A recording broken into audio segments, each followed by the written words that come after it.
सम्मान्य सभापति महोदय और प्रधान शिक्षक महोदय और पूज्य गुरुजी गुरुमा बुद्ध एवं छोट बड़ भाई भौणी गण और मोर सहपाठी गण आज आम एठारे कहीं एकत्रित होइछे ता समस्त को अल्प बहुत जन। आज हूँ 80तम स्वाधीनता दिवस। स्वाधीनता दिवस अर्थ ताहा कौन आम प्रथम जान एक राष्ट्र जहाँकि अन्य एक राष्ट्र द्वारा शासित हो आसुଥାଏ ଏବଂ ସେହି ରାଷ୍ଟ୍ର ସ୍ୱାଧୀନତା ହାସଲ କରିଥାଏ ତାହା ହିଁ ସ୍ୱାଧୀନତା। ଏହି ସ୍ୱାଧୀନତାର ମୂଳ ଲକ୍ଷ୍ୟ। ସ୍ୱାଧୀନତା ଦିବସ ଏପରି ଏକ ଉତ୍ସବ ଯାହା ଆମ ସ୍ୱାଧୀନତା ଆସିବା ପରେ ଆମ ଶିକ୍ଷା କ୍ଷେତ୍ରରେ କୃଷି କ୍ଷେତ୍ରରେ ଏବଂ ବିଭିନ୍ନ କାର୍ଯ୍ୟ କ୍ଷେତ୍ରରେ ଆମେ ଅଗ୍ରଗତି କରିପାରିଛେ। ଏହି ସ୍ୱାଧୀନତା ପାଇଁ ଅନେକ ମହାନ ପୁରୁଷମାନେ ପ୍ରାଣ ତ୍ୟାଗ କରିଥିଲେ। ସେହିପରି ସେମାନଙ୍କ ମଧ୍ୟରୁ ମହାତ୍ମା ଗାନ୍ଧୀ ଜଣେ ଅନ୍ୟତମ। ମହାତ୍ମା ଗାନ୍ଧୀ ଯାହାକି ଆମ ଦେଶର ନୁହଁ ଦକ୍ଷିଣ ଆଫ୍ରିକାରେ ନାଟାଲ ସହରକୁ ଯାଇ ସେଠାରେ ସେ ଭାରତୀୟମାନଙ୍କୁ ଏକତ୍ରିତ କରି ନାଟାଲ ଭାରତୀୟ କଂଗ୍ରେସ ନାମକ ଏକ ସଂଗଠନ ଗଠନ କରିଥିଲେ ଏବଂ ସେଠାରେ ଭାରତୀୟମାନଙ୍କ ଅଧିକାର ସେ ତାଙ୍କୁ ପ୍ରାପ୍ତ କରାଇଥିଲେ। ସେହିପରି ସେ ଆମ ଦେଶରେ ବିଭିନ୍ନ ଆନ୍ଦୋଳନ ଆରମ୍ଭ କରିଥିଲେ, ଯେପରି 1920 ମସିହାର ଅସହଯୋଗ ଆନ୍ଦୋଳନ ଓ 1930 ମସିହାର ଆଇନ ଅମାନ୍ୟ ଆନ୍ଦୋଳନ ଓ 1942 ମସିହାର ଭାରତ ଛାଡ଼ ଆନ୍ଦୋଳନ। ସେହିପରି ସ୍ୱାମୀ ବିବେକାନନ୍ଦ ଆମର ଭାରତର ଗୌରବକୁ ଇଂଲଣ୍ଡରେ ଯାଇକରି ପ୍ରକାଶ କରିଥିଲେ ଏବଂ ନେତାଜୀ ସୁଭାଷ ଚନ୍ଦ୍ର ବୋଷ କହିଥିଲେ ଯେ ଶତ୍ରୁର ଶତ୍ରୁ ଆମର ମିତ୍ର, ଯାହାକି ଶତ୍ରୁର ଶତ୍ରୁ ଆମର ମିତ୍ରର ଅର୍ଥ ହେଉଛି ଇଂରେଜମାନେ ଆମକୁ ଶାସନ କରିଥିଲେ ଏବଂ ଇଂରେଜମାନଙ୍କର ଶତ୍ରୁ ଥିଲେ ଜର୍ମାନ ଓ ଜାପାନ। ଯାହା ନେତାଜୀ ସୁଭାଷ ଚନ୍ଦ୍ର ଜାପାନ ଓ ଜର୍ମାନକୁ ଯାଇ ଆମର ଭାରତର ଗୌରବକୁ ପରିପ୍ରକାଶ କରିଥିଲେ, ଯାହାଫଳରେ ଆମ ଭାରତର ଗୌରବ ସମସ୍ତ ଦେଶରେ ପରିପ୍ରକାଶ ପାଇଥିଲା ଓ ଏହି କାରଣ ଯୋଗୁଁ ହିଁ ଆମେ ସ୍ୱାଧୀନତା ମଧ୍ୟ ପ୍ରାପ୍ତ କରିଥିଲେ। କିନ୍ତୁ ଦୁଃଖର କାରଣ ଏହିକି ଯେ ନେତାଜୀ ସୁଭାଷ ଚନ୍ଦ୍ର ବୋଷ ତାଙ୍କର ପ୍ରାଣ ତ୍ୟାଗ ହେଲା ପର୍ଯ୍ୟନ୍ତ ଆମେ ଜାଣିପାରିଲେ ନାହିଁ ଯେ ସେ କେମିତି ପ୍ରାଣ ତ୍ୟାଗ କରିଥିଲେ। ଅନେକ କୁହନ୍ତି ସେ ବିମାନ ଦୁର୍ଘଟଣାରେ ମୃତ୍ୟୁବରଣ କରିଛନ୍ତି ଓ ଅନେକ କୁହନ୍ତି ସେ ଏବେ ମଧ୍ୟ ଜୀବିତ ଅଛନ୍ତି, କିନ୍ତୁ ଏହା ଏବେ ମଧ୍ୟ ଜଣାପଡ଼ି ନାହିଁ ଯେ ସେ କେମିତି ପ୍ରାଣ ତ୍ୟାଗ କଲେ। ସେହିପରି ଦେଖିବା ଯେ ଏହି ସ୍ୱାଧୀନତାର ମୂଳ ଲକ୍ଷ୍ୟ ହେଉଛି କ'ଣ? ଏହି ସ୍ୱାଧୀନତା ଆମ କ'ଣ ପାଇଁ ଦରକାର ବା ଆମେ କିପରି ପରାଧୀନ ହେଲେ? କାରଣ ଆମ ଦେଶରେ ଏକତା ନଥିଲା। ଏକତା ମାନେ ଆମ ଦେଶରେ ବିଭିନ୍ନ ଜାତି ଧର୍ମ ଉପରେ ସମସ୍ତ ଲୋକ ନିର୍ଭର କରୁଥିଲେ। ବିଭିନ୍ନ ଜାତି ଓ ଅସ୍ପୃଶ୍ୟତା ନିବାରଣ କରିବା ପାଇଁ ମହାତ୍ମା ଗାନ୍ଧୀ ଚେଷ୍ଟା କରିଥିଲେ ଏବଂ ଏହାର ଦୂରୀକରଣ ପରେ ହିଁ ଆମର ସ୍ୱାଧୀନତା ହାସଲ ହେଲା। ସେଥିପାଇଁ ଆମେ ବିଭିନ୍ନ ଜାତିକୁ ହୀନ ମାନିବା ନାହିଁ ଏବଂ ସମସ୍ତ ଜାତି ପ୍ରତି ଆମେ ଧ୍ୟାନ ଦେବା ଏବଂ ସମସ୍ତ ଜାତିକୁ ସମ୍ମାନ ଜଣାଇବା। ତେଣୁ ଏହି ସ୍ୱାଧୀନତାରେ ଆମେ ଶିଖିବା ସମସ୍ତ ଜାତିକୁ ଆମେ ସମ୍ମାନ ଦେବା ଓ ତାଙ୍କୁ ଠିକ୍ ମାନରେ କଥାବାର୍ତ୍ତା କରିବା। ତେଣୁ ଏହି ସ୍ୱାଧୀନତା ଆମ ହାସଲ କରିବା। ତେଣୁ ଏତିକିକୁ ମୁଁ ମୋର ବକ୍ତବ୍ୟ ଶେଷ କରିଛି। ଜୟ ହିନ୍ଦ।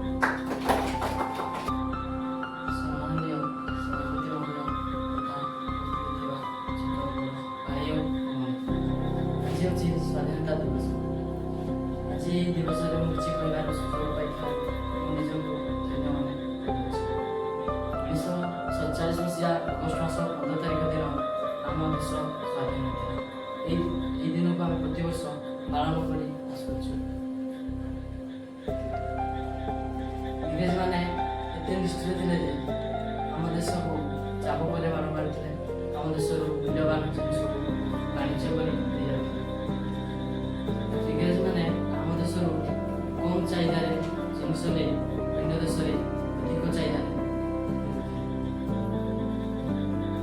ଗୋଟେ କଥାରେ ଅଛି, ଯାହା ନାହିଁ ଜଗତରେ ତାହା ଅଛି। ଏ ଜଗତରେ ଯାହା ନାହିଁ ଆମ ଭାରତରେ ନାହିଁ। ଏତିକି ମୋ କଥା ଶେଷ କରୁଛି। ଜୟ ହିନ୍ଦ। परम ब्रह्म विद्यालय की माँ सरस्वती माँ भारती डॉक्टर जी श्री गुरुजी एठारे उपस्थित सम्माननीय अतिथि महोदय गुरुजी गुरुमावृंद सहपाठी गुरुगण ओ ଛୋଟ ବଡ଼ ଭାଇ ଭଉଣୀମାନେ ଆଜି ମୋତେ ଏହି ସ୍ୱାଧୀନତା ଦିବସ ଅବସରରେ କିଛି କହିବାକୁ ସୁଯୋଗ ମିଳିଥିବାରୁ ନିଜକୁ ଗର୍ବିତ କରୁଛି। ଆମ ଦେଶ ଭାରତ 1947 ମସିହା ଅଗଷ୍ଟ 15 ତାରିଖରେ ସ୍ୱାଧୀନ ହୋଇଥିଲା। ଆମ ଦେଶ ଏହା ହେଉଛି ଆମ ଦେଶର 80ତମ ସ୍ୱାଧୀନତା ଦିବସ। ଆମ ଦେଶ ଭାରତ ଆଫଗାନ ମୋଗଲ ମରହଟ୍ଟାମାନଙ୍କ ଦ୍ୱାରା ଶାସିତ ହେବା ପରେ ଶେଷରେ ଇଂରେଜମାନଙ୍କ ଦ୍ୱାରା ଦୀର୍ଘ 200 ବର୍ଷ ପର୍ଯ୍ୟନ୍ତ ଶାସିତ ହୋଇଥିଲା। 1857 ମସିହା ସିପାହୀ ବିଦ୍ରୋହ ଥିଲା ଆମ ଦେଶର ପ୍ରଥମ ବିଦ୍ରୋହ। ଏହା ଥିଲା ଇଂରେଜ ଶାସନ ଅବସାନର ପ୍ରଥମ କାର୍ଯ୍ୟ।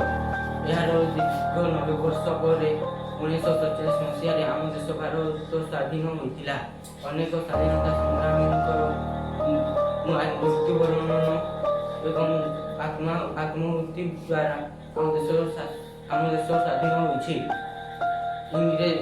ଇଂରେଜମାନେ ଆମ ଦେଶ ଅନେକ ଅତ୍ୟାଚାର କରୁଥିଲେ।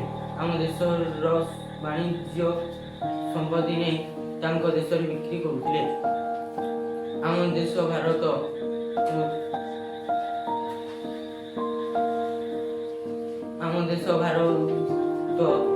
ଅନେକ ସଂଗ୍ରାମର ସହ ସ୍ୱାଧୀନତା ପାଇଥିଲା।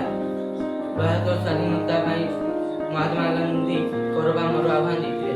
ସୁଭାଷ ଚନ୍ଦ୍ର ବୋଷ କହିଥିଲେ ଯେ ମୋତେ ରକ୍ତ ଦିଅ, ମୁଁ ତୁମକୁ ସ୍ୱାଧୀନତା ଦେବି। ଆମ ଦେଶ ଭାରତ ସ୍ୱାଧୀନ ହେଲା ସତ, କିନ୍ତୁ ଇଂରେଜମାନେ ଆମ ଦେଶକୁ ଦୁଇ ଭାଗ କରି ଚାଲିଗଲେ। ଗୋଟେ ହିନ୍ଦୁସ୍ତାନ ଆଉ ଗୋଟେ ପାକିସ୍ତାନ। ଏତିକି ମୁଁ ମାନିବାକୁ ସୃଷ୍ଟିର ଆଧ୍ୟାତ୍ମିକ ପରବ୍ରହ୍ମ ଓମ୍ ପ୍ରେରଣାଦାୟୀ ଭାଗବତ ପରମ ପୂଜ୍ୟ ଡକ୍ଟର ଜି ଶ୍ରୀ ଗୁରୁଜୀ ଏବଂ ଏଠାରେ ଆମର ଛୋଟ ବଡ଼ ଭାଇ ଭଉଣୀ ଆଜି ଏହି ଅଗଷ୍ଟ 15 କିଛି କହିବାର ସୁଯୋଗ ଆଜି ଏହି ଦିବସକୁ ଆମେ ସ୍ୱାଧୀନତା ଦିବସ ରୂପେ ପାଳି ଆସୁଛୁ। 1947 ମସିହା ଅଗଷ୍ଟ ମାସ 15 ତାରିଖ ଦିନ ଆମ ଦେଶ ଭାରତ ସ୍ୱାଧୀନତା ଲାଭ କରିଥିଲା। ଏହି ସ୍ୱାଧୀନତା ଲାଭ କରିବା ପାଇଁ ଆମ ଦେଶ ଭାରତ ସ୍ୱାଧୀନତା ଲାଭ କରିବା ପାଇଁ ଅନେକ ବୀର ପୁରୁଷମାନେ ଆଗେ ଆସିଥିଲେ, ଯେମିତି ମହାତ୍ମା ଗାନ୍ଧୀ, ବୀର ସୁରେନ୍ଦ୍ର ସାଏ, ଜବାହରଲାଲ ନେହେରୁ। ସେମାନଙ୍କ ମଧ୍ୟରୁ ଜଣେ ଥିଲେ ବୀର ସୁଭାଷ ଚନ୍ଦ୍ର ବୋଷ। ସେ କହିଥିଲେ, ତମେ ମୋତେ ରକ୍ତ ଦିଅ, ମୁଁ ତମକୁ ସ୍ୱାଧୀନତା ଦେବି।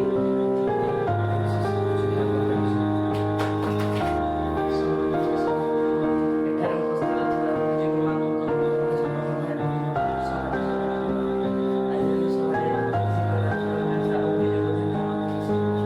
ଆଜି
ସ୍ୱାଧୀନତା ପାଇଁ ଆଗେଇ ଆସିଥିଲେ। ସେମାନଙ୍କ ମଧ୍ୟରୁ ମହାତ୍ମା ଗାନ୍ଧୀ, ଜବାହରଲାଲ ନେହେରୁ, ସୁଭାଷ ଚନ୍ଦ୍ର ବୋଷ, ବିର୍ସା ମୁଣ୍ଡା ଇତ୍ୟାଦି। ସେଥିପାଇଁ ମହାତ୍ମା ଗାନ୍ଧୀ କହୁଥିଲେ ଯେ ଉଠି ଖାଅ ଖାଟି ପିନ୍ଧ ଏବଂ କର ବା ମର। ଆଉ ସୁଭାଷ ଚନ୍ଦ୍ର ବୋଷ କହିଥିଲେ ତୁମେ ମୋତେ ରକ୍ତ ଦିଅ, ମୁଁ ତୁମକୁ ସ୍ୱାଧୀନତା ଦେବି। ଶେଷରେ ଆମ ଦେଶର ଅତ୍ୟାଚାର ସହି ନ ପାରି ଇଂରେଜମାନେ ଆମ ଦେଶରୁ 1947 ମସିହା ଅଗଷ୍ଟ ମାସ 14 ତାରିଖ ଦିନ ମଧ୍ୟରାତ୍ରିରେ ଆମ ଦେଶ ଛାଡ଼ି 7 ନଦୀ 7 ସମୁଦ୍ର 13 ନଈ ଦେଇକି ଆମ ଦେଶରୁ ଛାଡ଼ି ଚାଲିଗଲେ। ଏତିକି ମୋର କେବେ ଶେଷ କରୁଛି।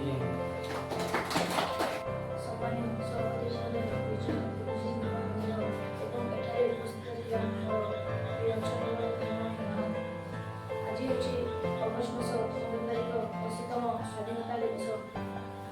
ଆଜିର ଏହି ଦିନରେ ମୋତେ କିଛି କହିବାର ସୁଯୋଗ ମିଳିଥିବାରୁ ମୁଁ ମୋ ନିଜକୁ ଧନ୍ୟ ମନେ କରୁଛି। 1947 ମସିହା ଅଗଷ୍ଟ ମାସ 15 ତାରିଖ ଦିନ ଆମ ଦେଶ ସ୍ୱାଧୀନ ଲାଭ ଗ୍ରହଣ କରିଥିଲା। ସେହି ଦିନଠାରୁ ପ୍ରତିବର୍ଷ ଆମେ ସ୍ୱାଧୀନତା ଦିବସ ପାଳନ କରି ଆସୁଛୁ। ଆମ ଦେଶକୁ ଦେବା ପାଇଁ କେତେକ ପୂର୍ବପୁରୁଷ ତାଙ୍କର ଆତ୍ମସମର୍ପଣ କରିଛନ୍ତି। ସ୍ୱାଧୀନତା ଦିବସ ଆମ ପାଇଁ ଏକ ପବିତ୍ର ଦିନ, କାରଣ ଇଂରେଜମାନେ ସେହି ଦିନ ଆମ ଦେଶକୁ ଛାଡ଼ି ଯାଇଥିଲେ। ପ୍ରାୟ 200 ବର୍ଷ ହେବ ଇଂରେଜମାନେ ଆମ ଦେଶକୁ ଶାସନ କରି ଆସୁଥିଲେ। ଏତିକି କହି ମୁଁ ବକ୍ତବ୍ୟ ଶେଷ କରୁଛି। ଜୟ ହିନ୍ଦ, ଜୟ ହିନ୍ଦ। ସମ୍ମାନୀୟ ସହପାଠୀମାନେ, ପୂଜ୍ୟ ଗୁରୁଜୀଗଣ ଏବଂ ମୋର ସ୍ନେହର ଛୋଟ ବଡ଼ ଭାଇ ଭଉଣୀମାନେ, ଆଜି ଏହି ସ୍ୱାଧୀନତା ଦିବସ ଅବସରରେ ମୋତେ କିଛି କହିବାର ସୁଯୋଗ ମିଳିଥିବାରୁ ମୋତେ ନିଜକୁ ଧନ୍ୟ ମନେ କରୁଅଛି। 1947 ମସିହା ଅଗଷ୍ଟ ମାସ 15 ତାରିଖ ଦିନ ଆମ ଦେଶ ସ୍ୱାଧୀନ ହୋଇଥିଲା। ସେହି ଦିନଠାରୁ ଅଗଷ୍ଟ ମାସ 15 ତାରିଖ ଦିନ ଆମ ଦେଶରେ ସ୍ୱାଧୀନତା ଦିବସ ପାଳନ କରି ଆସୁଅଛୁ। ଆମ ଦେଶକୁ ସ୍ୱାଧୀନତା ଦେବା ପାଇଁ ଆମ ବୀରପୁରୁଷମାନେ, ଯାହାକି ମହାତ୍ମା ଗାନ୍ଧୀ, ସୁରେନ୍ଦ୍ର ସାଏ, ଲକ୍ଷ୍ମଣ ନାୟକ, ଗଙ୍ଗାଧର ମେହେର, ଏହିଭଳି ବୀରପୁରୁଷମାନେ ଇଂରେଜମାନଙ୍କୁ ତଡ଼ିବା ପାଇଁ ଆମ ଦେଶରେ ଆସିଥିଲେ। ଏହି ଇଂରେଜମାନେ ଆମର ଦେଶରୁ ଧନ ଦୌଲତ ଓ ଆମ ଦେଶର ଧନ ସମ୍ପତ୍ତିକୁ ନେଇ ଯାଇଥିଲେ। ସେମାନେ ଆମ ଦେଶରୁ ଗଲା ପରେ ଆମ ଦେଶ ବହୁତ ସ୍ୱାଧୀନ ହୋଇଥିଲା ଏବଂ ଏହି ଆମ ବୀରପୁରୁଷମାନେ ସ୍ୱାଧୀନତା କରି ଆମ ଦେଶକୁ ସ୍ୱାଧୀନ ଦେଇଥିଲେ। ବୀର ସୁଭାଷ ଚନ୍ଦ୍ର ବୋଷ କହିଥିଲେ ମୋତେ ରକ୍ତ ଦିଅ, ମୁଁ ତୁମକୁ ସ୍ୱାଧୀନତା ଦେବି। ମୁଁ ଏତିକି କହି ମୋ ବକ୍ତବ୍ୟ ଶେଷ କରୁଛି। ସମ୍ମାନୀୟ ସଭାପତି ମହୋଦୟ, ପୂଜାସ୍ପଦ ଗୁରୁଜୀ ବୃନ୍ଦ ଓ ଏଠାରେ ଥିବା ମୋର ଛୋଟ ବଡ଼ ଭାଇ ଭଉଣୀଗଣ, ଆଜି ଏହି ଅବସରରେ ମୋତେ କିଛି କହିବାର ସୁଯୋଗ ମିଳିଥିବାରୁ ମୁଁ ନିଜକୁ ଧନ୍ୟ ମନେ କରୁଛି। ଆଜି ହେଉଛି ଅଗଷ୍ଟ ମାସ 15 ତାରିଖ, ସ୍ୱାଧୀନତା ଦିବସ। ଏହି ଦିନ 1947 ମସିହା ଅଗଷ୍ଟ ମାସ 15 ତାରିଖରେ ଅଗଷ୍ଟ ମାସ 14 ତାରିଖ ମଧ୍ୟରାତ୍ରିରେ ଇଂରେଜମାନେ ଆମ ଦେଶକୁ ସ୍ୱାଧୀନତା ଦେଇଥିଲେ। ଏହି ସ୍ୱାଧୀନତାର ପଛରେ ଅନେକ ଲୋକଙ୍କ ହାତ ଅଛି। ସେମାନେ ହେଉଛନ୍ତି ବୀର ସୁରେନ୍ଦ୍ର ସାଏ, ମହାତ୍ମା ଗାନ୍ଧୀ, ଜବାହରଲାଲ ନେହେରୁ ଆଦି, ସୁଭାଷ ଚନ୍ଦ୍ର ବୋଷ ଆଦିର ମହାନ ଲୋକଙ୍କ ହାତ ଅଛି। ଏମାନେ କହିଥିଲେ ଯେ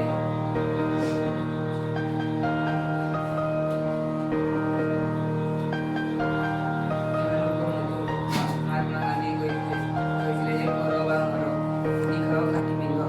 ଏମାନଙ୍କର କହିବାର ତାତ୍ପର୍ଯ୍ୟ ଏହିକି ଯେ ଦେଶବାସୀମାନେ ନିଜ ଉପରେ ଭରସା ରଖି ନିଜେ ନିଜ ଉପରେ ସବୁ କାର୍ଯ୍ୟକୁ ବ୍ୟସ୍ତ କରି ଦିଅନ୍ତୁ ଏବଂ ସ୍ୱାଧୀନତା ପଛରେ ମୂଳ ହାତ ହେଉଛି ସୁଭାଷ ଚନ୍ଦ୍ର ବୋଷଙ୍କର ସେମାନେ ରାତି ରାତି ଆମ ଦେଶର ପାଚେରୀ ପାର କରି ଜାପାନରେ ପହଞ୍ଚିଥିଲେ ଏବଂ ସେଠାରେ ସେ ଆଜାଦ ଗଠନ କରିଥିଲେ। ସେ ତାଙ୍କମାନଙ୍କୁ ଆହ୍ୱାନ ଦେଇଥିଲେ ଯେ ଦିଲ୍ଲୀ ଚାଲ ଏବଂ କହିଥିଲେ ମୋତେ ରକ୍ତ ଦିଅ ମୁଁ ତୁମକୁ ସ୍ୱାଧୀନତା ଦେବି। ଏହିସବୁ କାର୍ଯ୍ୟକଳାପ ଫଳରେ ଆମ ଦେଶ ସ୍ୱାଧୀନ ହୋଇଥିଲା। ପ୍ରଥମେ ଆମ ଦେଶ ଥିଲା ଅଖଣ୍ଡ ଭାରତ।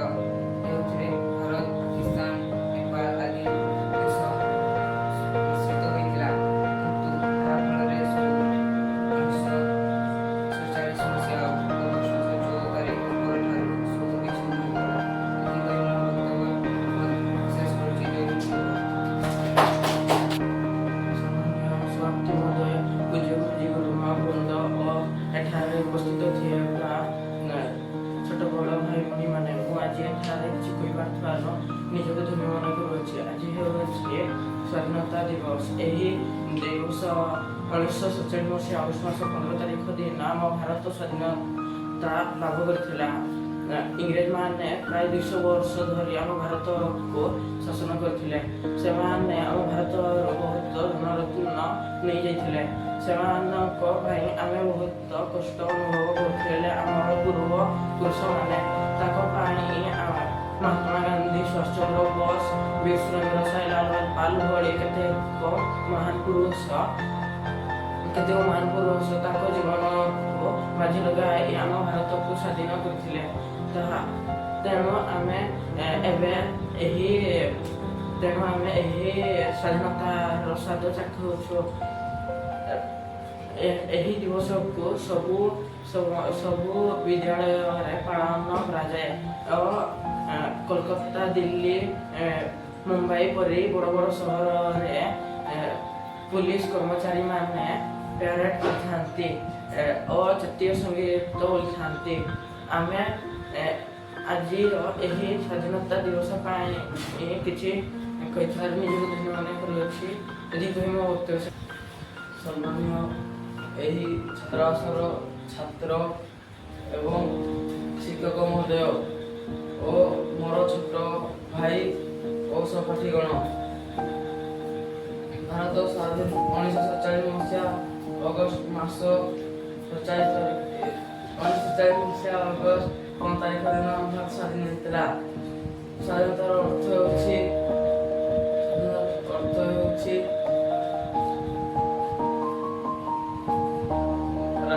ରାଷ୍ଟ୍ର। ଆମ ଭାରତ ରାଷ୍ଟ୍ର ଏକ ରାଷ୍ଟ୍ର ଅନ୍ୟ ଏକ ରାଷ୍ଟ୍ର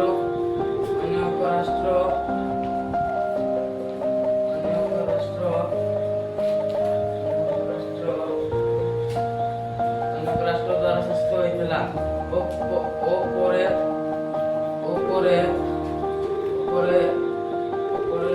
ଏହି ରାଷ୍ଟ୍ର ମୁକ୍ତ ପାଇଥିଲା। ଏହା ହିଁ ସ୍ୱାଧୀନତାର ଅର୍ଥ। ଇତିହାସକୁ ଲକ୍ଷ୍ୟ କଲେ ଜଣାପଡ଼େ ଯେ ଆମ ରାଷ୍ଟ୍ର ଭାରତ ଦୀର୍ଘ 2 ବର୍ଷ ଧରି ବିଦେଶୀ ରାଷ୍ଟ୍ରଙ୍କ ଦ୍ୱାରା ଶାସିତ ହୋଇଥିଲା। ଏହି ଆମ ଦେଶ ଭାରତ 1947 ମସିହା ଅଗଷ୍ଟ 14 ତାରିଖ ଦିନ ବିଳମ୍ବିତ ରାତ୍ରିରେ ସ୍ୱାଧୀନତା ପ୍ରାପ୍ତ କଲା। ତେଣୁ ଆମ ଦେଶ ଭାରତ ପ୍ରତି ଅଗଷ୍ଟ 15 ତାରିଖ ଦିନ ସ୍ୱାଧୀନତା ଦିବସ ରୂପେ ପାଳନ କରି ଆସୁଛୁ। ଏତିକି କହି ମୁଁ ବକ୍ତବ୍ୟ ଶେଷ କରୁଛି। ଜୟ ହିନ୍ଦ। ସମ୍ମାନୀୟ ସଭାପତି ମହୋଦୟ, ପୂଜ୍ୟ ଗୁରୁଜୀ ଓ ଗୁରୁମା ବୃନ୍ଦ କିମ୍ବା ଏଠାରେ ଉପସ୍ଥିତ ଥିବା ଆମର ଛୋଟ ବଡ଼ ଭାଇ ଭଉଣୀ, ଆଜି ଏହି ଅବସରରେ ମୋତେ କିଛି କହିବାର ସୁଯୋଗ ମିଳିଥିବାରୁ ନିଜକୁ ନିଜେ ଧନ୍ୟ ମନେ କରୁଛି। ଆଜି ହେଉଛି ସ୍ୱାଧୀନତା ଦିବସ। ଆମ ଦେଶ 1947 ମସିହା ଅଗଷ୍ଟ ମାସ 15 ତାରିଖ ଦିନ ସ୍ୱାଧୀନତା ଲାଭ କରିଥିଲା। ଏଠାରେ ଅନେକ ବୀର କିମ୍ବା ଦେଶପ୍ରେମୀ ଯୋଗଦାନ ଲୋକମାନେ ଜଡ଼ିତ ତଥା ମହାତ୍ମା ଗାନ୍ଧୀ, ଲାଲ ବାଲ ବୀର ସୁରେନ୍ଦ୍ର ସାଏ, ଜବାହରଲାଲ ନେହେରୁ, ଆମ୍ବେଦକର ଆଦି ଦେଶପ୍ରେମୀ ଅନେକ ଗୁଡ଼ିଏ କଥା କହିଥିଲେ। ସୁଭାଷ ଚନ୍ଦ୍ର ବୋଷ କହିଥିଲେ ମୋତେ ରକ୍ତ ଦିଅ ମୁଁ ତୁମକୁ ସ୍ୱାଧୀନ ଦେବି। ସ୍ୱରାଜ୍ୟ ମୋର ଜନ୍ମଗତ ଅଧିକାର ଏକଥାକୁ ଆଦରଣୀୟ କରିଥିଲେ ଏବଂ ଲୋକଙ୍କ ମନରେ ସାହସ ଦେଇଥିଲେ। ଏହି ଦିବସ ତାଙ୍କର ମଧ୍ୟ ପାଳିତ ହୁଏ। ଏତିକି ପୁଣି ଆମ ବକ୍ତବ୍ୟ ଶେଷ କରୁଛି। ଜୟ ହିନ୍ଦ, ଜୟ ଭାରତ। ଯେ ମହୋଦୟ ପୂଜ୍ୟ ଗୁରୁଜୀ ଓ ଗୁରୁମାବୃନ୍ଦ, ଏଠାରେ ଥିବା ଆମର ସ୍ନେହର ଛୋଟ ବଡ଼ ଭାଇ ଭଉଣୀମାନେ ତଥା ସହପାଠୀଗଣ, ଆଜି ମଧ୍ୟ ଏହି ଶୁଭ ପବିତ୍ର ଶୁଭ ଦିବସରେ କିଛି କହିବା ପାଇଁ ସୁଯୋଗ ମିଳିଥିବାରୁ ମୁଁ ନିଜକୁ ଧନ୍ୟ ମନେ କରୁଛି। ଆମ ଦେଶ ଭାରତ 1947 ମସିହା ଅଗଷ୍ଟ ମାସ 15 ତାରିଖ ସ୍ୱାଧୀନ ହୋଇଥିଲା। ଆମ ଦେଶକୁ ଇଂରେଜମାନେ ଶାସନ କରୁଥିଲେ ଏବଂ ଅତ୍ୟାଚାର କରୁଥିଲେ। ଆମ ଦେଶ ପାଇଁ ଲଢ଼ୁଥିଲେ କେତେକ ବୀର ପୁରୁଷ ଯଥା ମହାତ୍ମା ଗାନ୍ଧୀ, ବୀର କିଶୋର ଚନ୍ଦ୍ର ହଜୁରୀ, ବାଲ ଗଙ୍ଗାଧର ତିଲକ, ସୁଭାଷ ଚନ୍ଦ୍ର ବୋଷ, ମହାତ୍ମା ଗାନ୍ଧୀ, ବାଲ ଏତିକି ମୋର ବକ୍ତବ୍ୟ ଶେଷ କରୁଛି। ସମ୍ମାନୀୟ ସଭାପତି ମହୋଦୟ, ପୂଜ୍ୟ ଗୁରୁଜୀ ଗୁରୁମାବୃନ୍ଦ, ଏଠାରେ ଉପସ୍ଥିତ ଥିବା ମୋର ଭାଇ ଓ ଭଉଣୀମାନେ, ଆଜି 75ତମ ସ୍ୱାଧୀନତା ଦିବସରେ ମୋତେ କିଛି କହିବାର ସୁଯୋଗ ମିଳିଥିବ ମୁଁ ନିଜକୁ ନିଜେ ଧନ୍ୟ ମନେ କରୁଛି। 1947 ମସିହା ଅଗଷ୍ଟ 15 ତାରିଖ ଦିନ ଆମ ଦେଶ ସ୍ୱାଧୀନ ହୋଇଥିଲା। ଏହି ଦିନ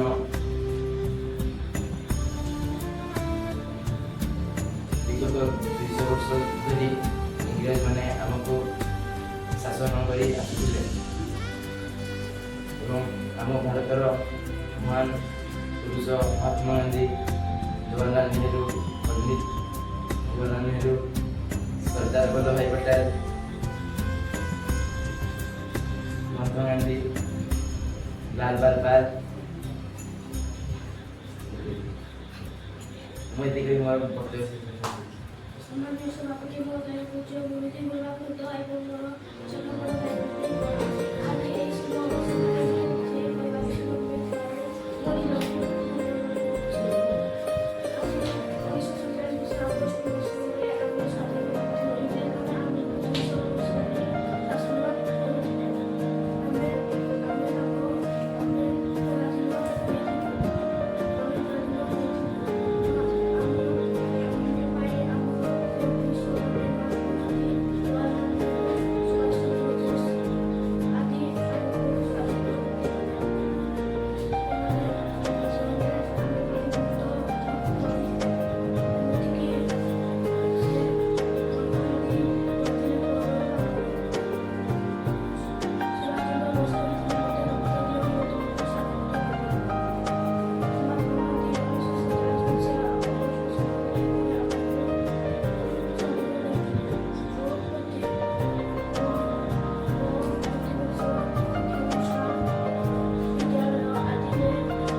ଛୋଟ ବଡ଼ ଭାଇ ଓ ଭଉଣୀମାନେ, ଆଜି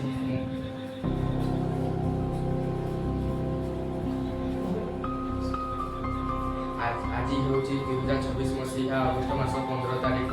ଆଜିର ଦିନରେ ଆମେ ସ୍ୱାଧୀନତା ପାଇଥିଲୁ। 1947 ମସିହା ଅଗଷ୍ଟ ମାସ 14 ତାରିଖ ମଧ୍ୟରାତ୍ରିରେ ଆମେ ସ୍ୱାଧୀନତା ପାଇଥିଲୁ, କିନ୍ତୁ ମଧ୍ୟରାତ୍ରିରେ ଏହା ଆମେ ପାଳନ କରିନପାରିଥିଲୁ। ତା ପରଦିନ 1947 ମସିହା ଅଗଷ୍ଟ ମାସ 15 ତାରିଖ ଦିନ ଆମେ ସ୍ୱାଧୀନତା ଦିବସ ପାଳନ କଲୁ। ଇଂରେଜମାନେ ପ୍ରାୟ 200 ବର୍ଷ ଧରି ଆମ ଦେଶକୁ ଶାସନ କରିଥିଲେ। ସେ ପ୍ରଥମେ ଆମ ଦେଶକୁ ବାଣିଜ୍ୟ କରିବାକୁ ଆସିଥିଲେ, କିନ୍ତୁ ସେ ଯେତେବେଳେ ଜାଣିଲେ ଆମ ଦେଶର ଲୋକମାନେ ବହୁତ ସରଳ ଓ ରାଜାମାନଙ୍କ ମଧ୍ୟରେ ଏକତା ନାହିଁ, ତେଣୁ ସେ 1757 ମସିହାରେ ପଲାସି ଯୁଦ୍ଧ କରି ସେହିଦିନ ଠାରୁ ଆମ ଦେଶକୁ ଶାସନ କଲେ। ଅନେକ ମହାପୁରୁଷ ଆମ ଦେଶକୁ ସ୍ୱାଧୀନ କରିବା ପାଇଁ ନିଜର ପ୍ରାଣକୁ ବଳିଦାନ କରିଥିଲେ। ସେମାନଙ୍କ ମଧ୍ୟରୁ ମହାତ୍ମା ଗାନ୍ଧୀ, ସୁଭାଷ ଚନ୍ଦ୍ର ବୋଷ, ଲାଲ ବାହାଦୁର ଶାସ୍ତ୍ରୀ, ବାଲ ଗଙ୍ଗାଧର ତିଲକ, ଗୋପବନ୍ଧୁ ଚନ୍ଦ୍ର ହଜୁରୀ ପରି ଅନେକ ମହାପୁରୁଷ। ତାଙ୍କମାନଙ୍କର ଚେଷ୍ଟାରେ ଆମ ଦେଶ ଆଜି ସ୍ୱାଧୀନ ହୋଇପାରିଛି। ଏତିକି କହି ମୋ ବକ୍ତବ୍ୟ ଶେଷ।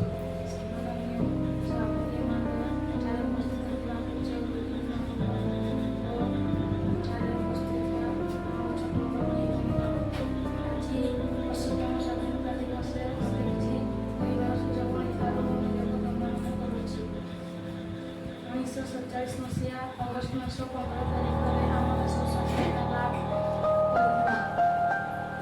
ସେହିଦିନ ଠାରୁ ଆମେ ଅଗଷ୍ଟ ମାସ 15 ତାରିଖକୁ ସ୍ୱାଧୀନତା ଦିବସ ରୂପେ ପାଳନ କରି ଆସୁଅଛୁ।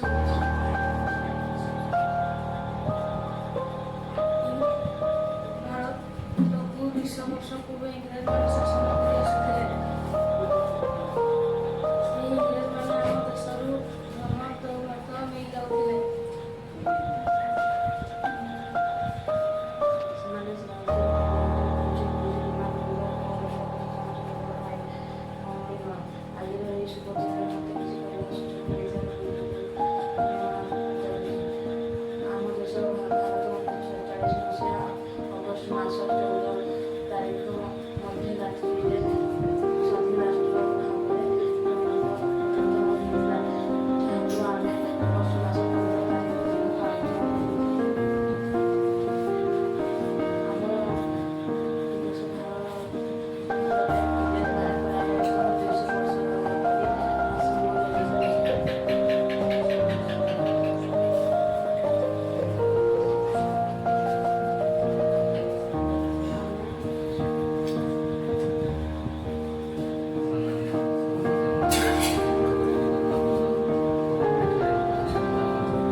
ଇତିହାସ ଦେଖିବାକୁ ଗଲେ ସେହିଦିନ 1947 ମସିହାର ପରଠାରୁ ପ୍ରାୟ 200 ବର୍ଷ ତଳର କଥା। ଯେତେବେଳେ ଇଂଲଣ୍ଡର ଲୋକମାନେ ଆମ ଦେଶକୁ ଆସି ବାଣିଜ୍ୟ କରିବା ଆରମ୍ଭ କଲେ ଓ ସେମାନେ ଧୀରେ ଧୀରେ ଆମ ଦେଶକୁ ନିଜ ଅଧୀନରେ ନେବାକୁ ଚେଷ୍ଟା କଲେ। ଏମିତି କରିକି ସେମାନେ 1600 ମସିହାରେ ଆମ ଦେଶକୁ ଆସିଲେ ଓ 1600 ମସିହାର ଠିକ୍ 2 ବର୍ଷ ପରେ ଯାହାକି 1602 ମସିହାରେ ଆମ ଦେଶରେ ଡଚ୍ ଇଷ୍ଟ ଇଣ୍ଡିଆ କମ୍ପାନୀ ଖୋଲିଥିଲେ। ସେଇ ଡଚ୍ ଇଷ୍ଟ ଇଣ୍ଡିଆ କମ୍ପାନୀରେ କେତୋଟି ଦେଶର ଲୋକ ମିଳିତ ହୋଇ ଆସିକି ଆମ ଭାରତର ସେଇ ଡଚ୍ ଇଷ୍ଟ ଇଣ୍ଡିଆ କମ୍ପାନୀରେ ରହିଲେ। ସେମାନେ ରହିକି ଧୀରେ ଧୀରେ ଆମ ଦେଶକୁ ଅଧୀନ ଅଧିକାର କରିବାକୁ ଚାହିଁଲେ। ଏମିତି କରିକି ସେମାନେ ଅଧିକାର ବି କରିଲେ, କିନ୍ତୁ ଅଧିକାର କରିସାରିଲା ପରେ ଆମ ଦେଶରେ ସେମାନେ ଧୀରେ ଧୀରେ ଅତ୍ୟାଚାର କରିବାକୁ ଲାଗିଲେ। ଆମ ଦେଶର ଲୋକ ତାଙ୍କର ଅତ୍ୟାଚାର କରିଲେ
ଆଜି ଅଶୀତମ ସ୍ୱାଧୀନତା ଦିବସ ଉପଲକ୍ଷେ ମୋତେ କିଛି କହିବାରୁ ସୁଯୋଗ ମିଳିଥିବାରୁ ମୁଁ ନିଜକୁ ଧନ୍ୟମନେ କରୁଛି। 1947 ମସିହା ଅଗଷ୍ଟ 15 ତାରିଖରେ ଆମ ଦେଶ ସ୍ୱାଧୀନ ହୋଇଥିଲା। ଆମ ଦେଶ ସ୍ୱାଧୀନ ହେବା ପୂର୍ବରୁ ଇଂରେଜମାନେ ଆମ ଦେଶକୁ 200 ବର୍ଷ ଧରି ଭାରତବାସୀମାନଙ୍କୁ ଶାସନ କରୁଥିଲେ। ଏତିକି ମୁଁ କହୁଥିଲି। ସମ୍ମାନୀୟ ସଭାପତି ମଧ୍ୟ ଗୁରୁମାବୃନ୍ଦ ଏଠାରେ ଉପସ୍ଥିତ ଥିବା ମୋର ଛୋଟ ବଡ଼ ଭାଇ ଭଉଣୀମାନଙ୍କୁ ମୋର ପ୍ରଣାମ ଜଣାଉଛି। ଆଜି 80ତମ ସ୍ୱାଧୀନତା ଦିବସ ଉପଲକ୍ଷେ ମୁଁ କିଛି କଥାରୁ ମୁଁ ନିଜକୁ ଧନ୍ୟ ମନେ କରୁଛି। ଆଜି ଆମ ଦେଶ ଭାରତ 1947 ମସିହା ଅଗଷ୍ଟ 15 ତାରିଖ ଦିନ ସ୍ୱାଧୀନତା ଲାଭ କରିଥିଲା। ଇଂରେଜମାନେ ଆମକୁ 200 ବର୍ଷ ଧରି ଶାସନ କରୁଥିଲେ। ଆମ ଦେଶ ସ୍ୱାଧୀନ ପାଇବା ପାଇଁ ମହାତ୍ମା ଗାନ୍ଧୀ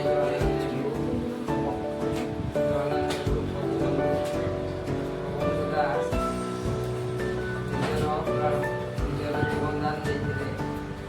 ସେହିପରି ଆମ ଦେଶର ସମସ୍ତ ବିଦ୍ୟାଳୟରେ ସ୍ୱାଧୀନତା ଦିବସ ପାଳନ କରାଯାଏ ଓ ପିଲାମାନେ ଜାତୀୟ ସଙ୍ଗୀତ ଗାନ କରିଥାନ୍ତି।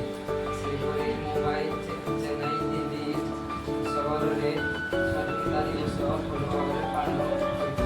ଏହି ମୋର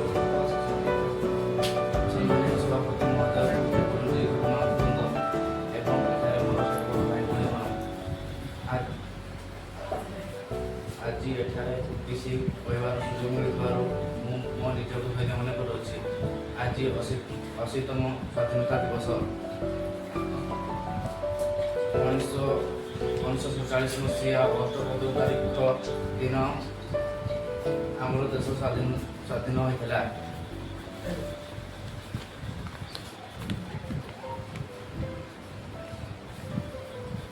ସେହିଦିନ ଠାରୁ ଆମେ ଏହି ଶୁଭ ଦିନକୁ ସ୍ୱାଧୀନତା ଦିବସ ରୂପେ ପାଳନ କରି ଆସୁଛୁ।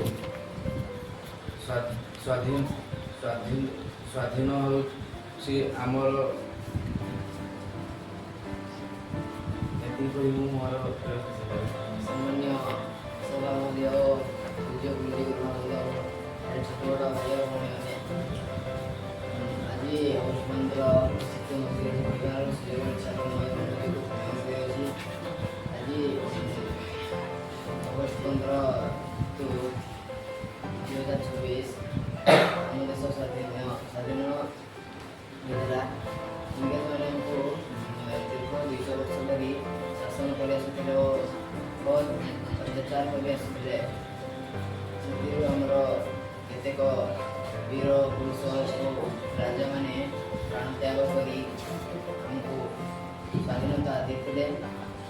ସେ ମଧ୍ୟରୁ ବୀରପୁରୁଷ ମଧ୍ୟରୁ ମହାତ୍ମା ଗାନ୍ଧୀ, ବିକ୍ରମ ସାଏ, ଜବାହରଲାଲ ନେହେରୁ ଇତ୍ୟାଦି। ମହାତ୍ମା ଗାନ୍ଧୀ କହିଥିଲେ ଯେ ଅହିଂସା ସେ ଆନ୍ଦୋଳନ କରିଥିଲେ ଅହିଂସା ଉପରେ। ଲୋକେ କୁହନ୍ତି ଯେ ଇଂରେଜମାନେ ଆମ ଦେଶକୁ ଅଧିକ ଉନ୍ନତି କରିଛନ୍ତି, କାରଣ ସେମାନେ ଥିବାରୁ ଆମ ଦେଶରେ ଇଂରେଜ ଭାଷା ଆସିଅଛି। ସେମାନେ ଥିବାରୁ ଆମ ଭାରତରେ ରେଳପଥ ଆସିଅଛି। ସେମାନେ ଆସିବାରୁ ଶିଳ୍ପ ଆସିଅଛି। ସେଥିପାଇଁ ବିକାଶ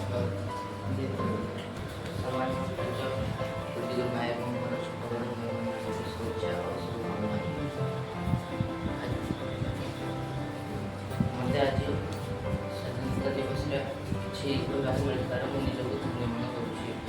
ଆଜି ହେଉଛି ସ୍ୱାଧୀନତା ଦିବସ। 1947 ମସିହା 15 ତାରିଖ ଦିନ ଆମର ଭାରତ ସ୍ୱାଧୀନ ହୋଇଥିଲା।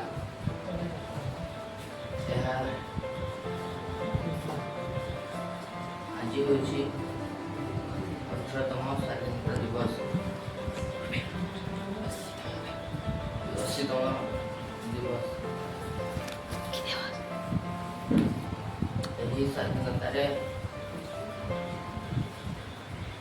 ଏହି ସ୍ୱାଧୀନତାରେ ମହାପୁରୁଷ ବୀର ସୁରେନ୍ଦ୍ର ସାଏ, ଜବାହରଲାଲ ନେହେରୁ, ଜଙ୍ଗମ ଖଜୁରୀ ମାନେ ଆମ ଦେଶ ପାଇଁ ପ୍ରାଣ ତ୍ୟାଗ କରିଥିଲେ। ଇଂରେଜମାନେ ଆମ ଭାରତକୁ ଶାସନ କରୁଥିଲେ। ଇଂରେଜମାନେ ଆମ ଭାରତକୁ 200 ବର୍ଷ ଧରି ଶାସନ କରିଥିଲେ ଏବଂ ସେମାନେ ବାଣିଜ୍ୟ କରୁଥିଲେ। ଏତିକି କହି ମୁଁ ଶେଷ କରୁଛି। सम्माननीय सभापति महोदय, गुरुजी गुरुमा वृंद, एठारे उपस्थित ଥିବା ଛୋଟ ବଡ଼ ଭାଇ ଭଉଣୀଙ୍କର ସହପାଠୀ ଗଣ, ଆଜିର ଏହି ସ୍ୱାଧୀନତା ଦିବସରେ ଉପଲକ୍ଷେ କିଛି କହିବାର ସୁଯୋଗ ମିଳିଥାଏ। ମୁଁ ନିଜକୁ ନିଜେ ଧନ୍ୟ ମନେ କରୁଛି।